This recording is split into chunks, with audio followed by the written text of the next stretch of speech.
Hi friends, welcome back to my YouTube channel. आज के बनाबो पाबदा माছের ঝাল সরষে বাটা দিয়ে। হচ্ছে পাবদা মাছগুলো আমি ভেজে নিয়েছি। সেই ভাজা তেলে আমি দিয়ে দেব শুকনো লঙ্কা আর কালো জিরে ফোড়ন। বন্ধুরা, শুকনো লঙ্কা আর কালো জিরে আমি ফোড়ন দিয়ে নিয়েছি। হচ্ছে সরষে পেস্ট করে নেব।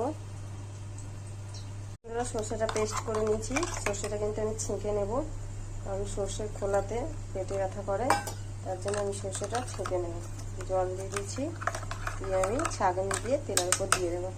বন্ধুরা, 2 কোয়া রসুন একটু ছোটো করে নিয়েছি, রসুন দিয়ে দিলাম, মাছ তো তার জন্য। বন্ধুরা, আমি সরষেটা ছেঁকে দিয়ে দিয়েছি। এবার আমি এতে স্বাদ মতো নুন, হলুদ গুঁড়ো দিয়ে দেব,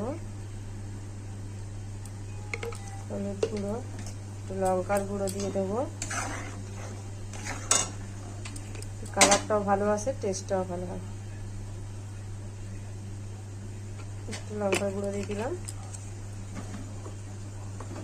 ঝোলটা ফুটে উঠলে আমি মাছগুলো দিয়ে দেবো। বন্ধুরা, সর্ষের খোলাগুলো বাদ দিয়ে দিয়েছি। এই খোলাগুলো গরমে কিন্তু পেট ব্যথা করে।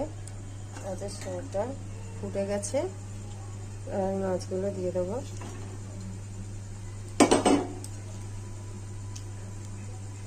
দিয়ে একটু ফুটিয়ে নেব,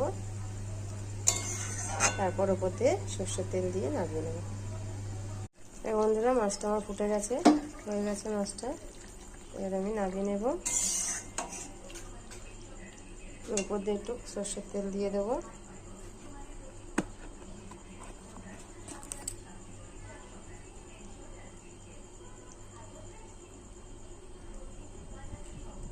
একটু সর্ষের তেল দিয়ে দিলাম।